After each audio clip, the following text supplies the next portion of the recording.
Grab your cup of coffee. Sit down for a story.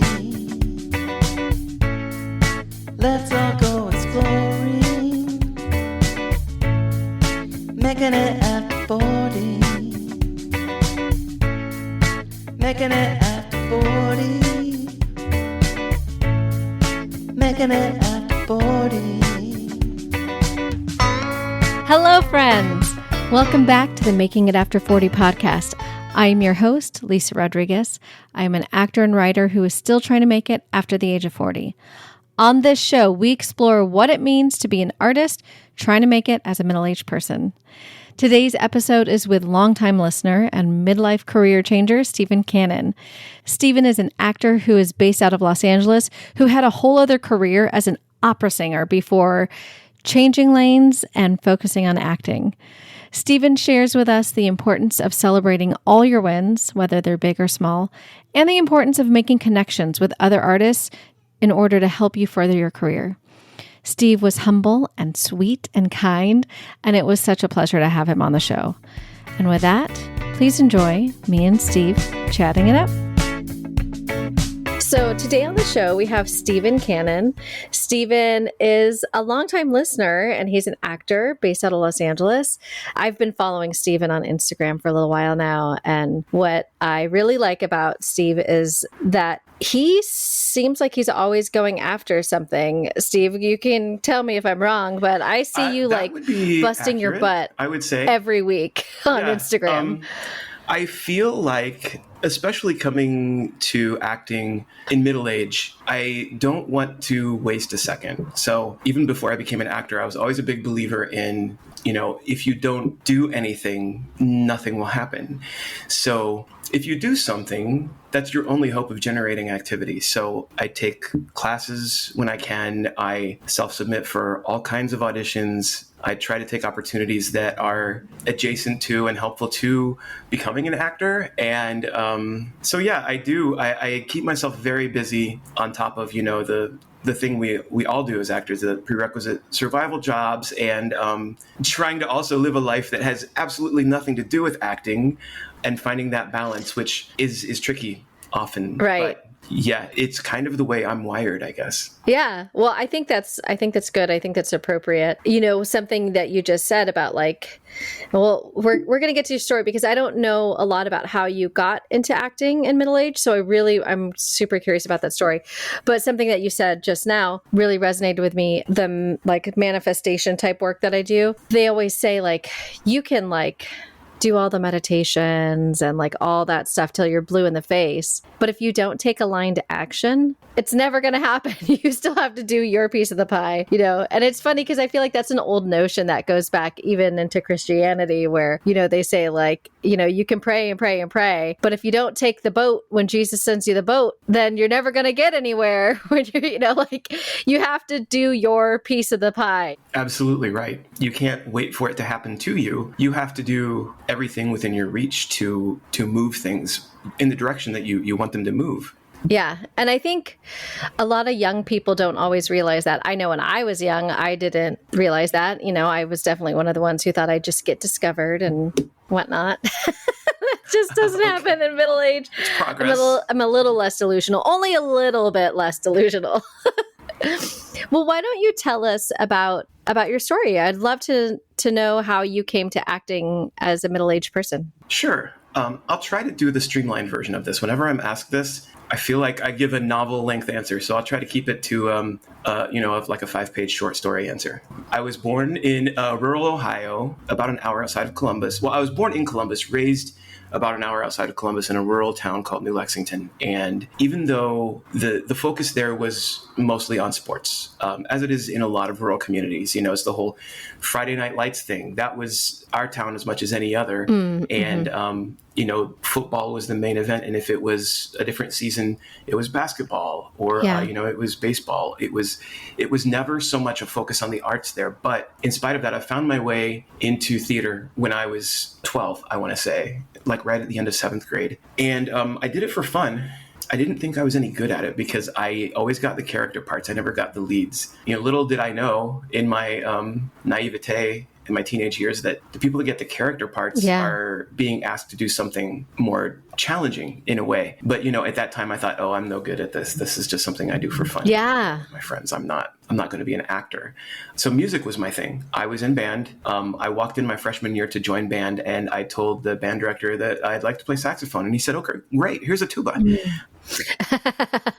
Yeah, they did that to me too. I wanted to play saxophone and they're like, cool, clarinet. Mm-hmm. Yeah, the band director is not so much concerned about pleasing you. That's just a universal truth. I know that now. But at the time, I was like, oh, well, maybe saxophone someday. But so I embraced it. I learned to love it. And marching band was my thing. Jazz band was my thing. I did choir briefly in high school, but I really felt like I was kind of in the back, like I was kind of part of the wallpaper, and I didn't feel like I was any good at that either. So I quit that. Guitar became my primary thing. I had a band, I had a mullet, and so I had various incarnations of rock bands, trying really hard to play metal music and be the coolest at school. So and I was known as the music guy in high school, and then I graduated. I went to undergrad at Ohio State initially to study jazz guitar, and then I realized how hard that was. And I changed to music education with an instrumental focus. And somewhere along the way, I joined, some friends of mine talked me into auditioning for a choir. And I said, you got the wrong guy. I know for a fact that I'm not of that caliber. No. It's an all men's choir. It's great. The director is fantastic. The choir sounds really good. So somebody gave me a CD. I listened to it. They were outstanding. They were really, really great. So I auditioned, and the director admitted me right away. And he said, I think actually maybe you should look into voice lessons. I think you have a great voice and you haven't really had a chance to explore it. I was like, okay. So I was pretty shocked by that, but I did all that. I joined the choir. Oh, wow. I took voice lessons, and that snowballed into me becoming a voice performance major, which is where I graduated. Yeah. So I then went to Chicago. I was in Chicago for about 17 years as a working professional opera singer. I taught voice lessons. I did gigs all over the place singing. And then at one point, a lot of personal life changes happened. And I decided that I'd kind of done what I thought I could do in Chicago. So I thought I've always wanted to go out west. Why I thought that was a good idea at the time, I'm not sure. I'm glad I did it. But not taking into account, the cost of living is significantly steeper. But, okay, let's go with it. So I was in the Bay Area for about a year. I had a contract with San Francisco Opera and got a chance to do some great stuff with them. Yeah. Okay. Which was great. They were kind of on par with Lyric Opera, which is Chicago's premier opera company. And I got 10 seasons with them while I was in Chicago.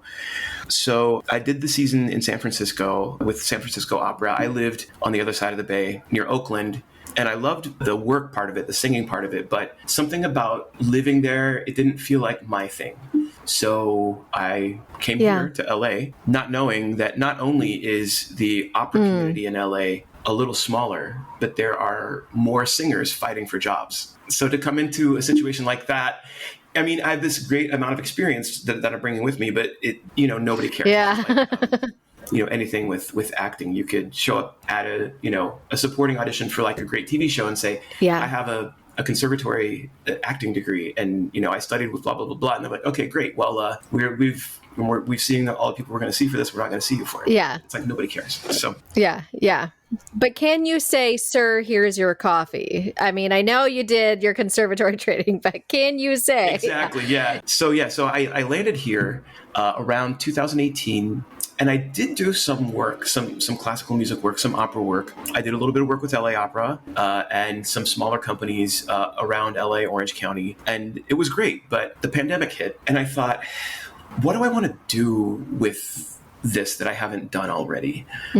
So at some point over the pandemic, the Groundlings were offering Zoom classes. And so I thought, well, I know of the people that have come through the Groundlings. Like I was aware of, Will Ferrell and Chris Kattan and Kristen Wiig and Chris McCarthy and Phil Hartman and all these other people who were like comedically like amazing to me. And then, so I thought, okay, well, maybe I'll just roll the dice. I'll just take a class for fun. I didn't really think it was going to lead anywhere. Right. But then even over Zoom, which is very limiting for improv, I instantaneously had two things happen. I fell in love with it, and I kind of got addicted to it. But I also realized that my opera training did not set me up to be successful in improv. Yeah. Because, you have a score that's, 100 or more years old that has all the details in yeah. it. You can't change most of them. You can't really affect your character that much in an opera. I mean, you can give a little bit of nuance, but Yeah. most of the skeleton of the character is there, as opposed to improv where like it doesn't exist until you say something. And whatever you say, it paints some detail into the picture, and then what your partner says paints more detail to add to your detail. Right. And like I said, I was in love with that, but I also was very challenged to accept that and not to hold on to my expectation of like it's already all there. Just to allow myself to play took a little bit of time for me to open my brain up to that. But once I did, I started to love it. And then I auditioned for the core program at the Groundlings, and I started taking classes. And through that, I learned of a few Groundlings that were putting together a film during the pandemic, and they were looking for people to come on to be extras. And they were going to, feed us for the day, and they were going to give us actual character credits in the film, which was nice of them because I didn't even have a line. But and that actually is a very meta kind of movie because it was about a theater company in a small Tennessee town that gets shut down due to COVID, and they struggle against COVID regulations to try to put on a production. And it's very sweet. It's very much in the style of Christopher Guest, kind of a mockumentary. It's all improv. Yeah. They came up with the story beats basically, and they would set up a scene for the main actors, and they would say, okay, so in this scene, you have to get from here to here, action. And so it would just be improvisers. And the main cast were mostly Groundlings main company members with a few others. And I think everybody who wasn't a main company member had Groundlings training. So they were all on the same page. And so that led me to think, well, yeah, there's like literally thousands of people trying to be cast in the roles I'd be cast in. But what if I want to do this? What if I want to roll the dice? So that led me to do a little background work because I just wanted to see what it was like on other sets, because that set was a very safe and friendly set and controlled. And I knew that it wouldn't be the case going to a big studio or to a big location shoot. So yeah, but that's important too, to get that on-set experience. I remember the very first agent that I had when I was like 25, she gave me that advice. She's like, go do some background work. Just, you need to get on some sets. You need to understand how it operates and like what's expected of you. So just go do some background work and we'll start auditioning. Yeah. And especially if you do several different types of projects, because background on a feature obviously is much different than background on a series. And background on a single cam comedy is different than a procedural or a straight up drama series. So to understand how those sets are different, I think is a great education in a lot of ways. So I was lucky enough to get booked on Barry as background for a day. Nice. Yeah, that was such a good experience. I say this to just about everybody who asks me anything about my career, but Bill Hader was so incredibly attentive and kind to all of the extras on set. He said good morning to every single person. He came to speak to us between takes. Yeah. The thing that was really amazing was that he encouraged us throughout all the different takes of the scene that we were doing, in addition to working with the actors, because he was directing the episode as well. And I don't think he was in that shot at all. But when we finished our last take, he brought all of us around Video Village and let us watch the last take they filmed so that we could see. And, even though I hadn't had a lot of set experience, I knew that wasn't normal. I knew that once they decided they got enough of that scene, that extras went right back to holding, and that was... No. Yeah, that was really cool. Oh my gosh. That is so special. Because, literally when you're background, they usually just treat you like a piece of the set. Yeah. Like you're just living furniture that they move around and place.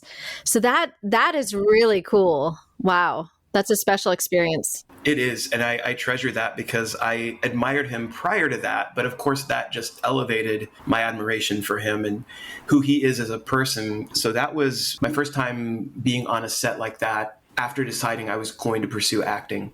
Years ago when I was in Chicago, between singing gigs, I'd done background work on a couple of series, but it wasn't with any intention that I was going to become an actor. It was just more like something to fill the gaps when singing gigs were a little bit slow. So I kind of had an idea what a set was like, at least in a limited way. Yeah. But that Barry experience, obviously, it kind of spoiled me for anything else. Yeah. And shortly after that, I was able to book as an extra on Obi-Wan Kenobi. And the little nerd in me still hasn't quite gotten over being on that set. Because, and it was crazy. Security was tight and everything, but you walk around the corner and there is this that's cool. world that you've seen since you were like 8 years old, and you're in it. You're standing in it. And, if that's not enough, then, holy crap, there's Ewan McGregor. So in a way, that kind of spoiled me too, even though we shot our scenes in a rock quarry pit in Pacoima in August in 107-degree heat.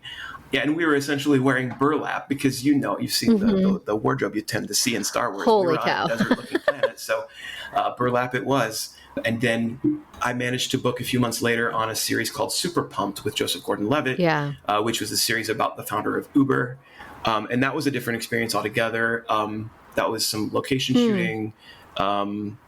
Got to be on set with Uma Thurman, which was wild. And Joseph Gordon-Levitt, which also was wild. And but each of these three sets is so different in terms of, the production team influences how it is, the genre influences it, the studio influences it, and you start to get a feel for how these things work. That even as you get into booking acting roles, I can see now that if I book a procedural co-star, the way that goes and the way that I feel doing that job is not going to be the way that goes and the way that I feel doing a historical limited series for Netflix, if I would book something like that. So just knowing the difference and knowing how vastly unique each thing is, that was very formative. So then I took a commercial class, and right on the heels of that commercial class, I got my commercial agent. Which class did you take?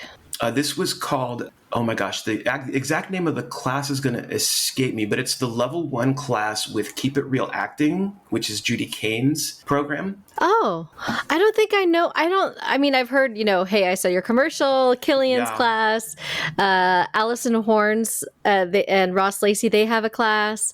And I know Rachel Drummond has a class. I haven't heard of this. This is a new class. I always like to find out, what classes are around town. Yeah, this is a great class, and Judy oversees it, and she's got credits in commercials going back like 3, maybe almost 4 decades. And she's a really great teacher. And she has co-teachers that work for her. Do you know Jeff Pride? Jeff Pride teaches for her sometimes. Yeah. He's fantastic. Yes. Yeah.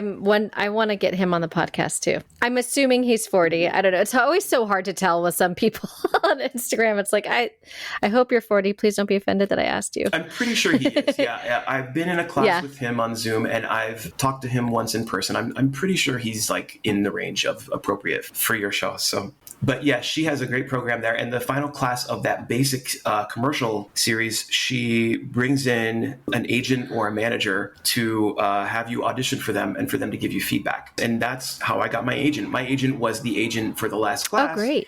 And he said, wait a few weeks, because this was like 2 weeks before Christmas. He said, basically, wait until the new year comes and then give me a call and we'll set up a time that I can do a proper interview for you. And I interviewed with him, and he put me on his roster. And so that's been instrumental in I've had some success in the commercial realm. Yeah, I was going to say, you've booked some commercials, so that paid off.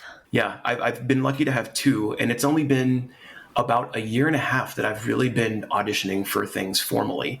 So I'm very aware that that's a very nice rate of success, and I'm very grateful for that. Yeah.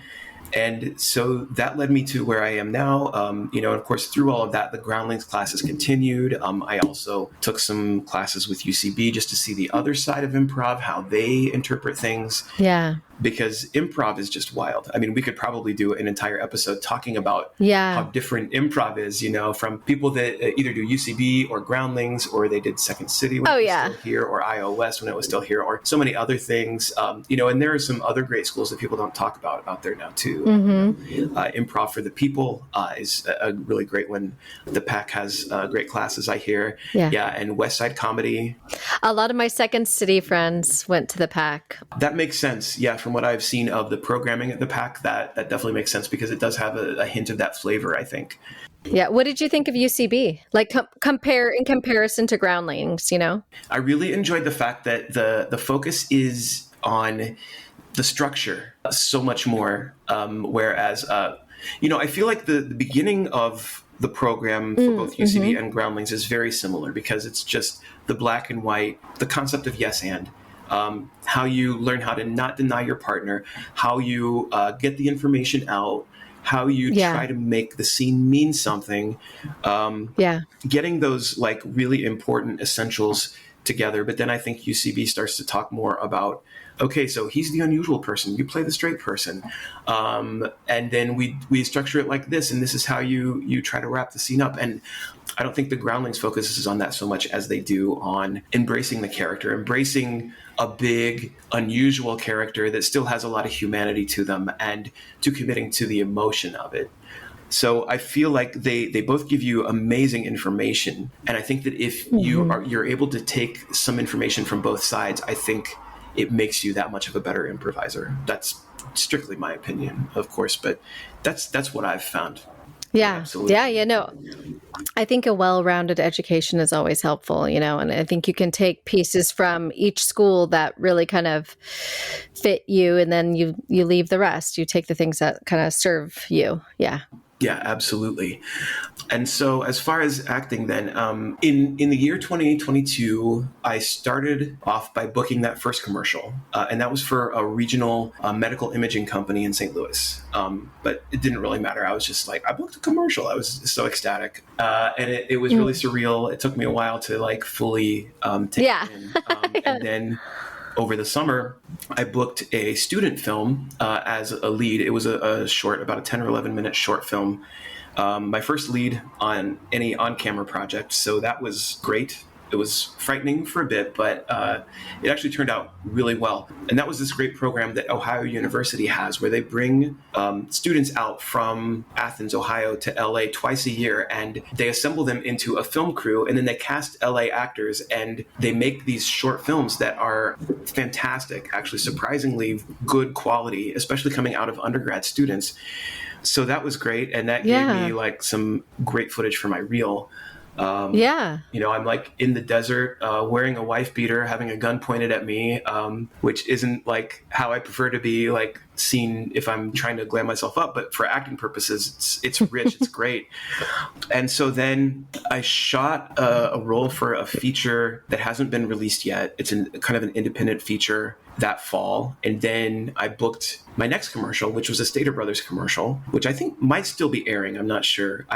Some people have seen me in it and they immediately text me, oh, yeah, great. Glad you saw me. Yeah. Yeah. Make sure you track all that too. You got to track that, make sure that they're paying you, Yeah. Well, being that it's non-union, I think I've got my full payout. Oh, that's right. Yeah. Yeah. You're still working on that SAG card. Still getting there. Yeah. As Audrey Moore says, I'm a pre-member. Yeah. So, yeah. Still hanging on. But yeah, so that happened right at the end of the year. And then I did another feature in February that's in production now. And I don't think that there's any NDA on this, but it's called Back to Bridgewood. And it stars Nakia Burris, who was the second Yellow Power Ranger. And it's a film that she wrote and that my friend Kelsey Cook directed it. And she wasn't originally the director. She was just helping Nakia find actors to be in the movie. And she sent me several scenes to tape for, and I taped for all of them, and they ended up casting me in the one role. And so that was great. And I'm grateful to Kelsey and Nakia for that opportunity. That film, I think that film will be out maybe by the end of the year. I'm just guessing. They haven't really said. That's great. I know they were just doing some reshoots recently. Yeah. But that's what it's all about. Those relationships are what really get you the work. And it sounds like you're building all those relationships through your classes and getting to know people. Like that's going to be the key to the success. Yeah, it makes such a difference. It was funny that it happened when it did because I wasn't really expecting anything. Everybody was saying, this was like January-ish. Everybody was saying there's going to be a big lull. Everything's going to be slow. And for the most part, it was. But then I had this land, and it was like, hey, who am I to say no to this? This sounds like an amazing opportunity. So that was the last big project that I got to work on. I kind of skipped over. I did 2 crime recreation shows at the end of last year, which were my first like television credits. I had that happen too. So 2022 was like a very fortunate year for me. Yeah, and you're right. Relationships are huge. Relationships are they're really at the heart of so much of what we get to do as actors. Yeah. And how have you found it being the middle-aged guy in all these Groundling classes? Because I know even for me, when I was going through Second City, I was in my late 30s. And I felt like, even then, I felt like, man, I'm the old lady here, you know? Because everybody was like either early, mid 20s. There were a couple of late, like late 20s. But then it was like my teachers were even... Some of my teachers were younger than me, but I have some teachers who were older, but yeah, I just definitely kind of felt like the old lady, like, in the group. I have had that from time to time, but I look at the main company right now of the Groundlings and I realize that there are a handful of people that are within 5 years of my age. And there is definitely one main company member who is a full decade older than me, plus a little change. And I'm not gonna out him because I don't think he would care, but I'm not gonna take the chance. But awesome. Yeah. But so I know that is a reality. In classes. No, I get it. Yeah. It does obviously skew young a lot of the time because the people who are in their 20s, they have no second thought about jumping into these classes and swinging for it and seeing what happens.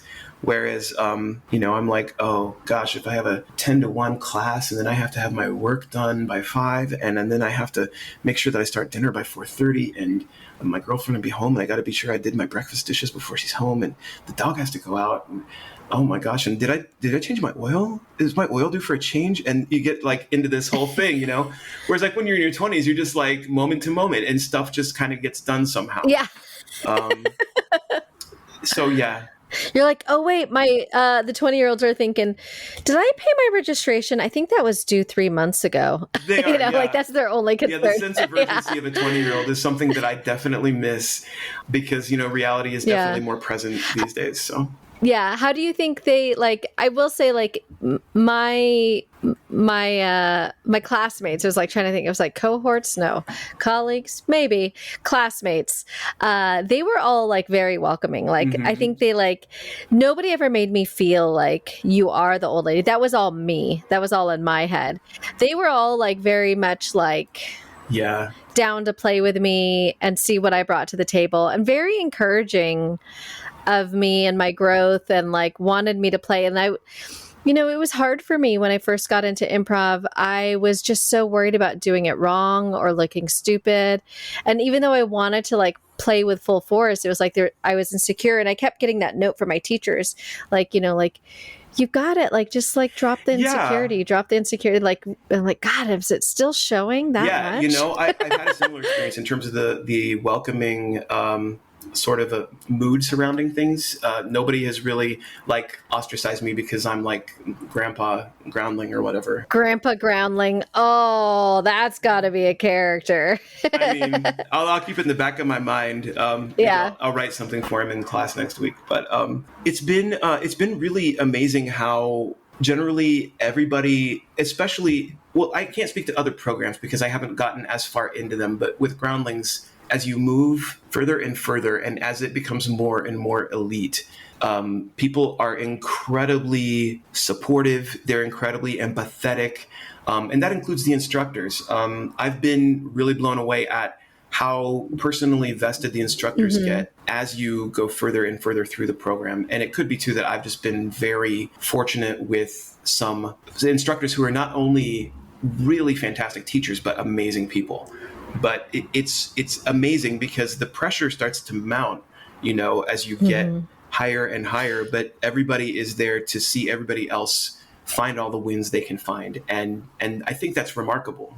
That is such a huge commitment that you've made to going. Whenever you go through an entire program at one of these improv schools, it's a huge commitment and it says a lot. And I know Groundlings is super tough from what I've heard. It's very competitive and they they have high expectations of you, and like you have to pass in order to move to the next level. Yeah, and the pressure is pretty apparent early on when you start into the core track of the program. And it's not uncommon for people, even people who make it into the Sunday company or to the main company, to have to repeat levels. I had to repeat basic twice, which is the first level. I had to repeat it once and then I passed it. So I had to take it twice total. And then for intermediate, I had to take it a total of 3 times. And and that's honestly, in my estimation, what I've taken so far, that's the most demanding, most difficult level. The focus is all on character, and when you get to the end of the class, you perform 5 different characters in like one setting, where one of your classmates will play a store clerk, and you walk into the store as each character, and you have a little bit of an interaction. Then you leave, drop that character, pick up another character, come back in. So you do a total of 5 characters. So if you can imagine how mentally challenging that is, to be able to have those characters so clearly defined that you can make that switch in just a few seconds of walking out off stage, give yourself a second to breathe, turn around and come back. And that is a huge challenge. And I think that I can only speak for myself. For me, that was where I had to do a lot of work to be able to know that I could do that and not falter and not second guess myself. But my last intermediate teacher essentially told us, he said, you have to do this because it's part of the curriculum, but just understand that I have been improvising for a long time and I have never seen anything close to this in a show. You will probably never be asked to do this in a show, no matter where you improvise.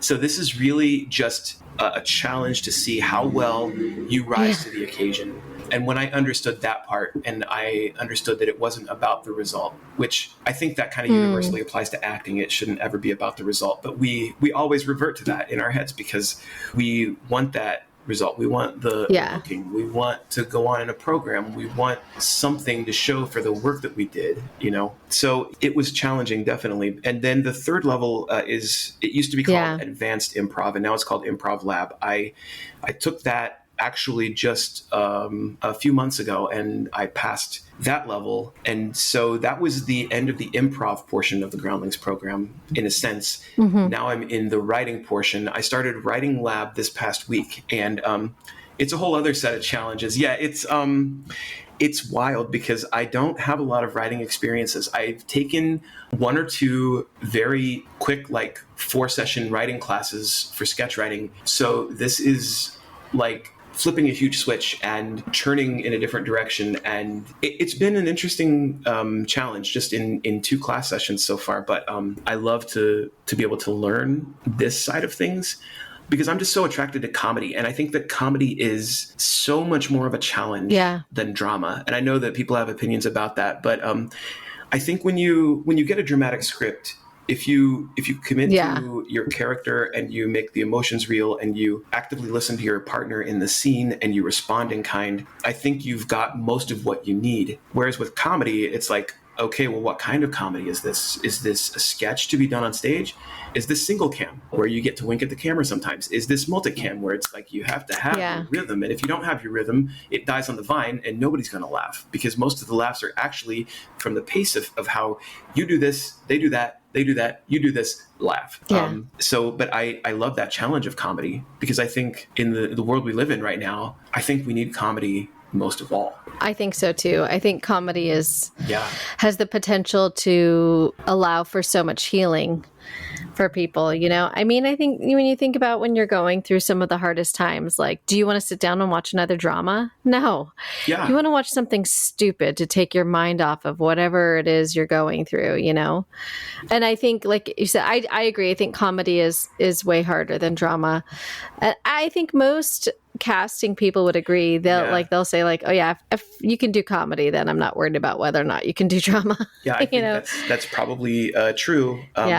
Because comedy, it's the best people make it look so easy. But so I think that makes the audience collectively think, oh, comedy has to be easy, right? Not understanding, you know, that every good comedian that you've ever seen mostly had significant comedy training, whether it was improv or something else. They didn't just come out funny, you know? like they had to find that somewhere. So, and that's what draws me to it, the work of comedy, because I think what you said when we first started out about me being so busy, I like to immerse myself in it. I like to have things to work on because I'm fascinated by the work itself. I'm fascinated by the things I learn in my daily exploration of whatever I'm working on, whether it's a scene for practice, whether it's an audition I have to get in, whether it's writing my next scene for my Groundlings class, whether it's, any number of things. But there's always so much to learn, and I'm just kind of a sponge. I just can't absorb enough of that stuff. So, and comedy is definitely my flavor. So, do you see yourself writing outside of just the Groundlings sketches? Like, do you see yourself writing a pilot or like maybe a little short film, something for you to make on your own? I would love to get there. I don't have, I think, the knowledge base quite yet to do that in a really great way. But I do plan on, even beyond what the Groundlings offers for writing, I do plan on taking more classes to just explore what that entails and how that would work. Because in spite of what I said about comedy, I do love amazing drama too. And I think I love the most when something can bend the borders between comedy and drama. Like Barry is a great example. You know, the first 2 seasons, it was such a dark comedy. And in season 3, it took this like super extra dark turn. Yeah. And season 4 was just like, I loved it. I think it's brilliant. But like, I literally watched the show clutching my couch, just like I was like afraid for these characters and what was going to happen, without spoiling anything. Oh my God. I'm so impressed by that kind of writing. I would love to be able to write and just tell something that unique. I don't know what I have in me. Maybe I have something really interesting to share. It wouldn't surprise me if I did, but it's something I haven't explored. So yeah, well, I know you listen to the podcast, so you know Frank Coyote says, share your story. Don't keep it from the world. The world is waiting for your story. So write it. Even if it's just for you, just write it. That's fair. Yeah. I mean, you know, that's a good reminder. So now I feel like, I have to do it. Gosh darn it, Frank. Yeah. There you go. Frank is guilting us all into writing. How do you feel like your opera training factors into all this? And I did see that you recently did get the chance to do some opera here in LA. I did. Yeah. So how has that been? Yeah. It's been really interesting. It hasn't come up a lot. My commercial agent, of course, right away when he found out I was an opera singer, said, you got to get a video on your Casting Network's profile. You got to make sure it's there, clearly marked, so that if anybody needs to cast an opera singer, if they search, you'll come up. So, of course, I did that. And then it hasn't actually come up that much. My current Groundlings instructors want me to find a way to get opera into what I write so that when we do our show for this class, it's in there somewhere. So I'm trying to think of a way to do that doesn't feel like I just kind of forced it in. I'm trying to think of a premise that would be really funny. Yeah, you don't want it to feel like contrived. Yeah, you want it to feel natural. Exactly. Like it, And the thing I did recently with LA Opera, it was a lot of fun, but I was what they call a supernumerary, which is just a really fancy word for an actor who stands on stage and doesn't really have any lines, just kind of reacts to things, which was great. It still was a gig. It was a paid gig, and I got to see my colleagues that I hadn't seen for quite a while.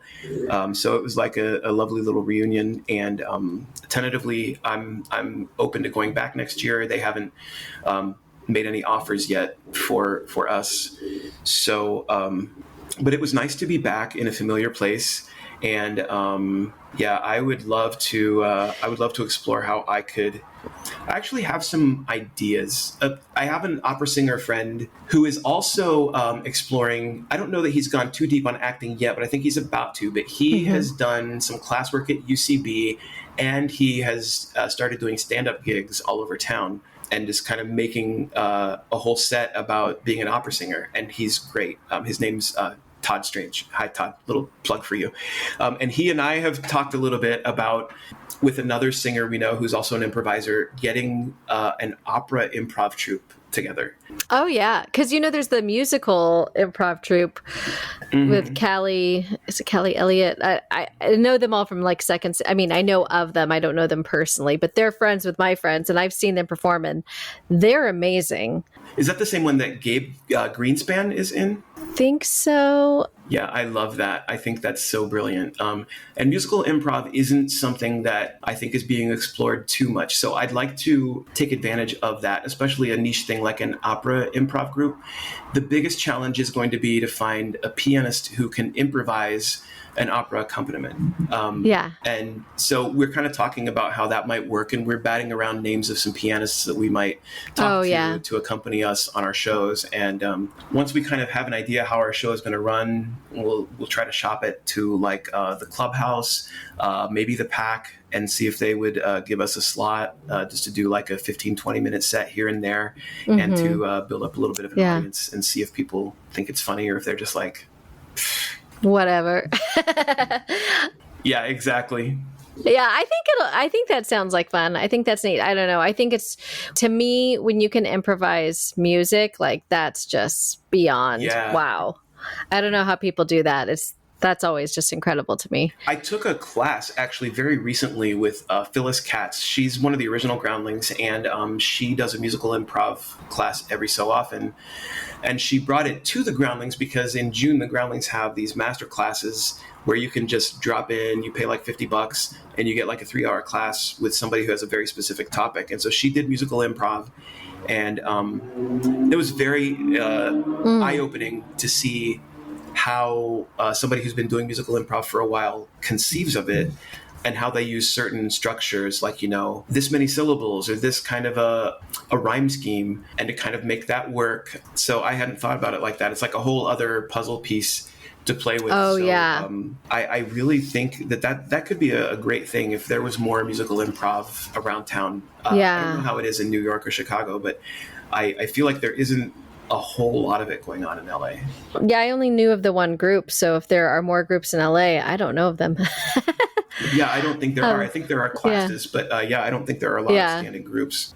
Yeah, I know there also used to be like a rap improv group that Rich Baker used to coach at Second City. I want to ask you, so what do you see for yourself in the future in acting? Like, kind of what are your goals now that you've taken this on and you're like starting to get credits? And I'm sure, obviously, joining the union is one of your goals. Yeah. Like, what do you look forward to? I'm trying to just look at what the next thing is and not look too far forward. But having said that, I would love to be in a position, down the line to do a series regular on a comedy series. That would be probably a dream job. The dream. To get to do features and to work with great people. I think the thing that I want most of all, it's not as specific as all of that. I love the collaboration, and the people I've been lucky enough to collaborate with in the improv world and in the acting world for that matter. You mentioned Rachel Drummond earlier. She was in the film that I was in that Nakia Baris wrote. And I got to meet her on set and wow, she's just really down to earth and nice. Yeah. And I go home and I see that she offers all these coachings and like she's just like a big deal. And I was like, all right, cool. But I want to keep collaborating. And it would be great if it keeps escalating. I have a lot of friends who are in Groundlings classes with me. They're booking co-stars and guest stars and they're booking national commercials. And I see that and I think, that'd be nice. Let's try to do that now. And then, but of course that's hard too, because as we all know, theatrical representation is really tricky to nail down. It takes time and it takes having the right amount of content and it takes having representation that sees you and thinks, I need that on my roster. So just kind of trying to be patient, keep grinding stuff out so that they'll see something that I've done and they'll say, oh, we want to talk to you. We want to bring you on board. Because I think once that door opens, then, I can move on, do some co-stars, which I would just love the chance to do. And then maybe bulk it up to some guest stars and keep climbing upward. I want to do everything I can at the Groundlings because the more I do it, the more I do work in the classes, the more I just fall in love with it. At some point, my journey will end, whether it's, because I went as far as I could class-wise and they said, okay, that's it, you're done. Or, if I'm lucky enough to be one of the performing companies at some point, that would be so amazing. But, I'm just focused right now on where I am right now, because the dangerous thing, and I was talking to a friend of mine who was in Sunday Company about this actually a little bit ago today. The dangerous thing is that you can get focused on that result, just like anything else. And I'm actively even now trying to think about, okay, right now I have to do my writing assignment for the next class. I'm not thinking yet about the show that's down the road. I'm not thinking yet about the fact that when the class is over, I will either be told like you get to move ahead to the next level, or you repeat this, or you're done with the program. So that can be daunting, and it's hard not to think about that sometimes. But I want to enjoy what is in front of me, and I want to go wherever the path will lead. And it would be amazing to get to do a show as a series regular. It would be incredible to get to do features with amazing people. I just want to tell stories that matter, and that's really what I think is the most important part. If I get to be part of that, if somebody invites me to play in their playground or I create my own playground, I'll be happy. And I'm happy right now. I'm happy with what success I've had, but I'm gonna see what else there is. I'm gonna work and see where I land a year from now and 5 years from now. Yeah, we'll see. Yeah. Well, I think that's a healthy outlook too, is to not set any expectations and just be in the here and now and just do the next thing. Do the next thing that makes you happy and that lights you up. Because, I think having an agenda or having like an idea of like, I have to do this step and then this step, it doesn't always work out that way. So it can just make the journey that much more difficult when things aren't going the way that you wanted them to. So I think that's a very healthy outlook that you have. Well, thank you. Yeah, I think it's important to hold on to that perspective, because I think we've all been there as actors. We get lost in the weeds sometimes and we get down on ourselves. Like I've sent in literally 80 auditions with not even like an avail check, not even like nothing at all. So what am I doing? What am I doing wrong? And you have to kind of take the perspective of like, you get 1 in 100. Yeah. That's pretty good, Yeah. No, I know. And that's the reality. It's so frustrating sometimes because you do feel like, is it my headshots? Is it my materials? It's so hard to know. Nobody can come out and just tell you exactly what it is that you're missing, if you're missing anything. I want to ask you, so do you have any advice for anyone who's coming up? That is a great question. And like maybe looking to make a career change, or maybe a young person just starting out? First, I would say try to be sure that you can make your skin thick when you need it to be thick, because it can't stay thick all the time. You have to be able to pull back and be vulnerable when you're doing your amazing scene work and you're connecting with your partner, whether that's classwork, auditioning, or on a real project if you should be so lucky. But you have to also be able to put up the shield a bit when you feel like you're not getting where you want to be fast enough, because it's not going to happen as fast as you want it to. That's just the reality. And you have to know that. You have to know that it's a little bit like throwing a rock down a giant well and not hearing it hit the bottom. You won't get any feedback on so much of the work you do. I always think of the videos that are going around. There's one of Bryan Cranston, one of Michael Keaton, one of Robert De Niro, and they're all basically saying the same thing. They're saying that they got to a point in their career where doing the audition became the job in their minds, not the job itself. They began to think, I get to go to Studio City and do 10 minutes in a room with a casting director and a producer and blah, blah, blah, and show them how I would do this scene. I get to go to Santa Monica and I get to do this commercial audition and I get to show them what I would do. That's so important. And also when you reach out and when you place yourself in the middle of the acting community, just know that yes, there are probably some people who are not so nice, but the vast majority of people in our community, they want you to win and they are willing to help you. So if you have questions, if you need help, if you're not sure about something, try to meet other actors and try to develop relationships where you can talk to them about all the things you need to know, because there isn't a guidebook for this stuff. There are obviously resources. I would point them to Audrey Helps Actors and say, start at season 1 and go through, because she has somehow laid out the answers to almost every question I can think of in the acting world in her volume of stuff. And I would say, listen to all the acting podcasts. For people in our age bracket, hopefully you're already listening to this podcast anyway, otherwise you wouldn't be hearing this. But you have to see what's out there, because these conversations are happening, and there are people that will welcome you into this community. And it sounds strange because they don't know you, but they want you to succeed. They want all of us to succeed. I think we all want each other to have wins. Mm-hmm. And once you realize you're not competing with anybody directly, even if they're in your type, in your casting, you're competing with you, because the only thing you control is your performance. So don't worry about that guy in your acting class who has similar hair to you and is like your age and dresses like you and is your height. That doesn't mean anything. You just have to know that you're responsible for working on your skill set. You're responsible for putting your art out there. You're responsible for finding your way to auditioning stuff. How do you find auditions? How do you, and that's all stuff that other actors will be glad to show you how that all works.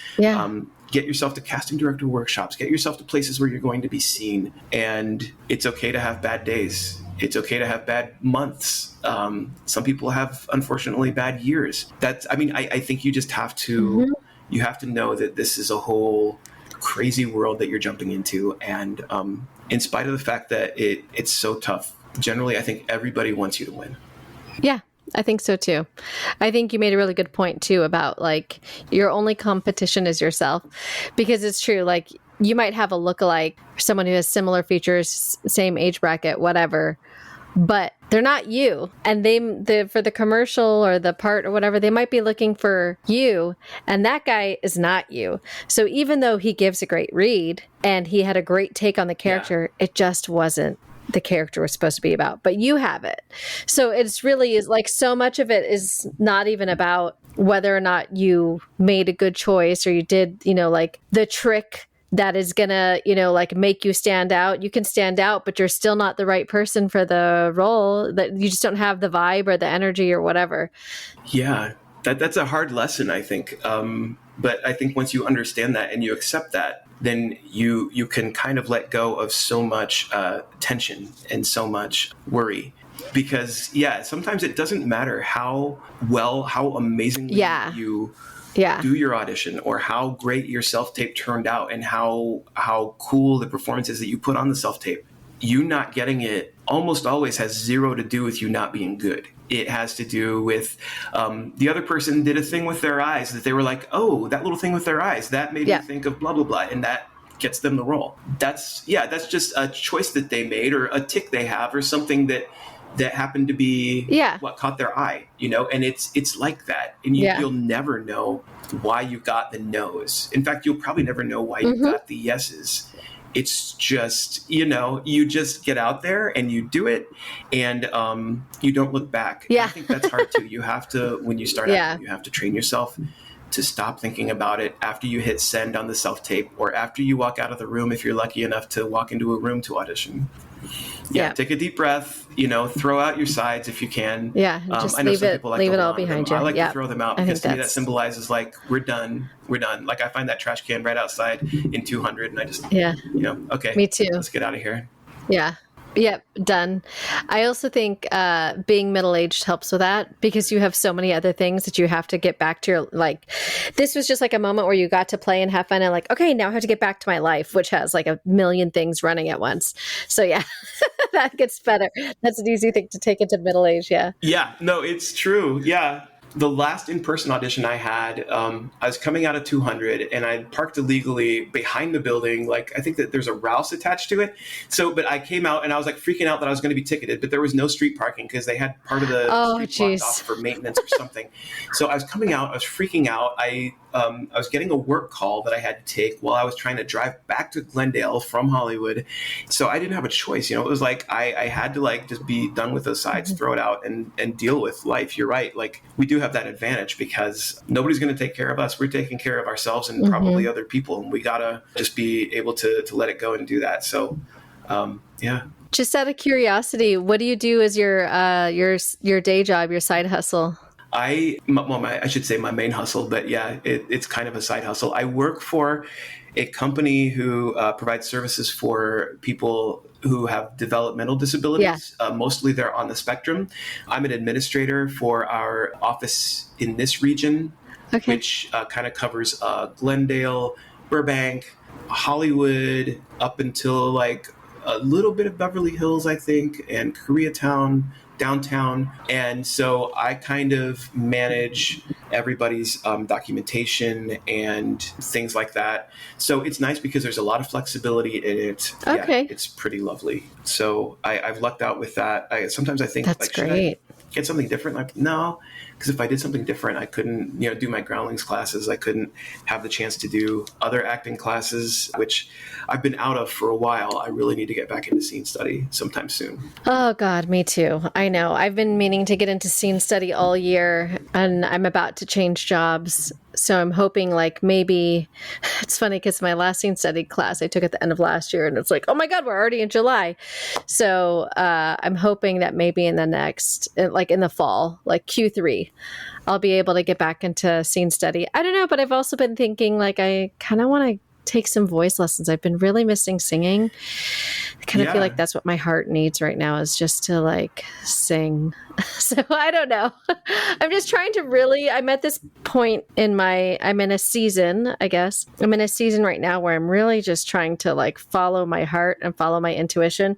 And even if it doesn't like seem like the correct steps that I should be taking to get my acting career off the ground, if it feels like this is what my creative soul is calling for and this is what like feels good to me, I'm like, all right, I'm just going to go with that, because like being so structured and like making sure that I'm doing all the classes and I'm emailing the people and I'm taking everything that I'm supposed to be doing hasn't produced the results that I want. So I'm like, all right, maybe I just need to shake things up and do something different. That's kind of just where I'm at. Yeah, I think that's brilliant, because I think that we can definitely fall in a rut of like, this is what I've always done, and I feel like I have to stick to my routine. But I think that it's okay to think like, okay, well, what if I, instead of taking a scene study class, what if I try Meisner? Or, what if, I just changed schools entirely. I go to this like radical school that meets in person when I've been doing Zoom scene study for a year or whatever. I think the change is interesting at the very least, and a lot of times it's good. Mm-hmm. And if it doesn't work out, you don't have to stick with it, but I think it's worth it to try. Yeah. And I think I used to I used to put so much pressure, like, you got to get these results in the next 6 months or within the year, but you know what, the reality is like year after year goes by and you're doing things that are like little wins for your career.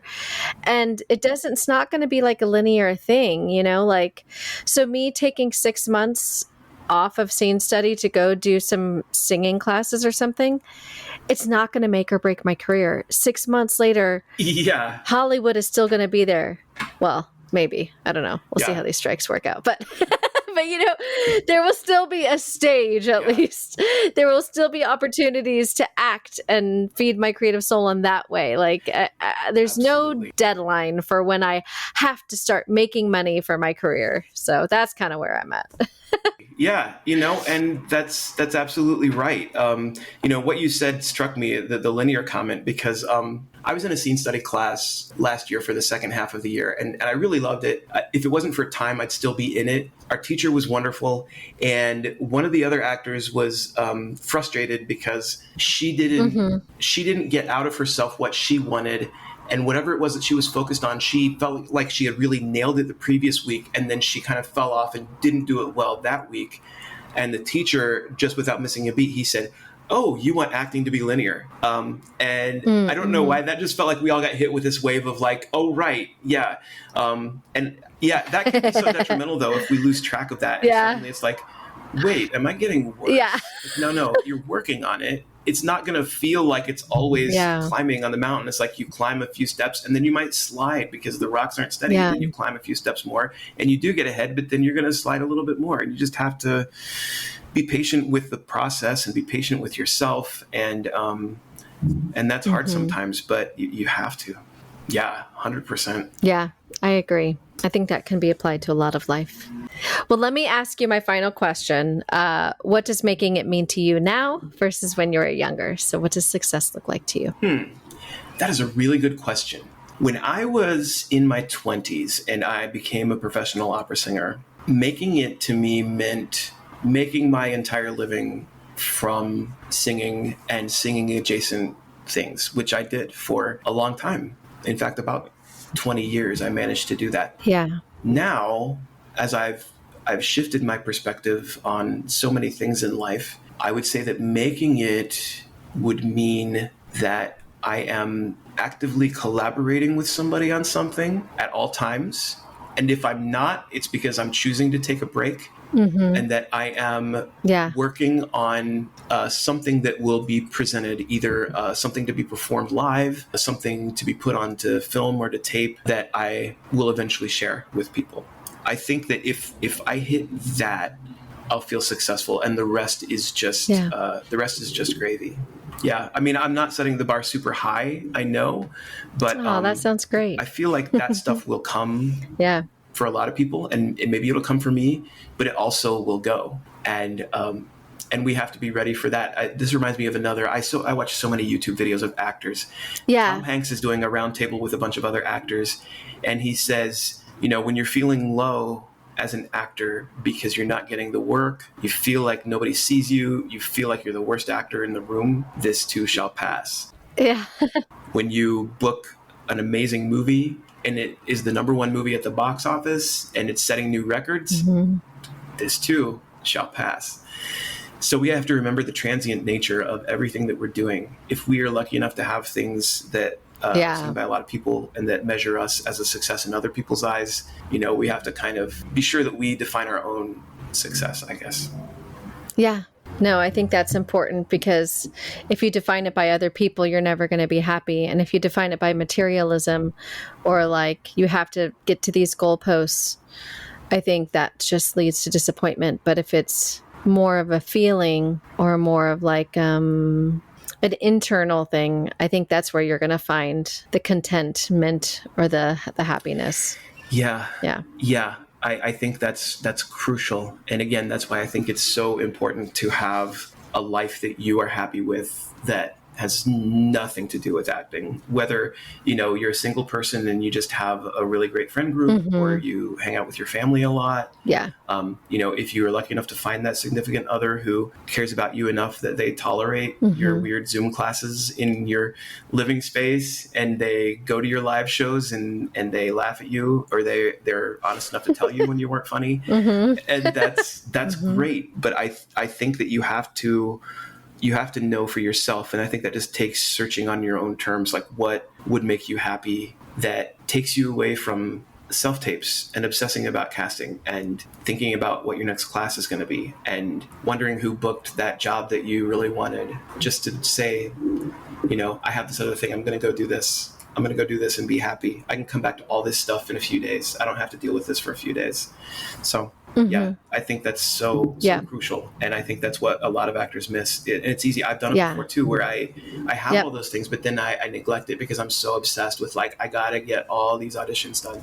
And, and it's okay sometimes to see an audition come up and to think, I don't really want to do that, and decline the audition. And I think that I had to learn that lesson kind of the hard way. I think I've only been doing that in the last like 8 or 9 months. I think I used to have this feeling that, well, they invited me to audition, I have to audition. Oh my gosh, yes.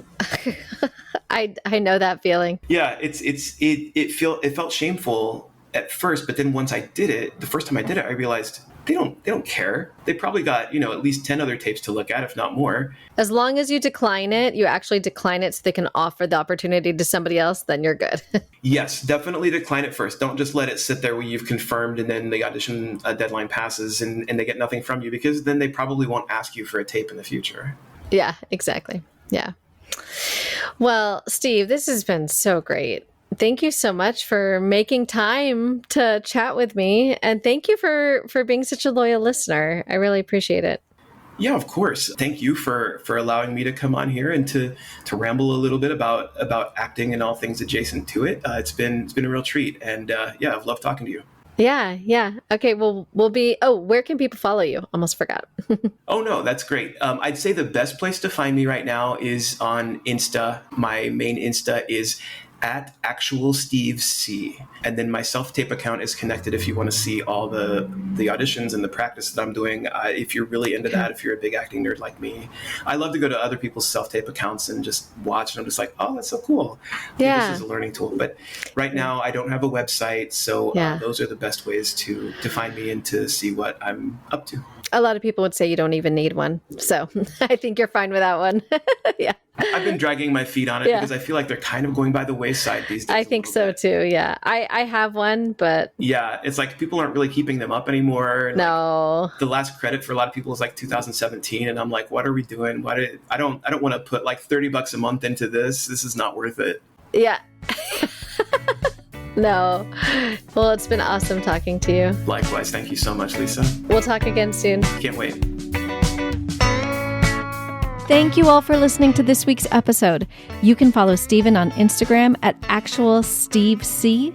If you're enjoying the show, don't forget to rate, review, and subscribe wherever you listen. And please share the show with your friends. Word of mouth is the best marketing. I can't stress enough just how important that is. Be sure to follow the show on Instagram at Making It After 40, the number 40. And to catch up on what I'm doing when I'm not podcasting, please check out my Instagram at Lisa Rodriguez. Thank you all for listening and have an excellent week.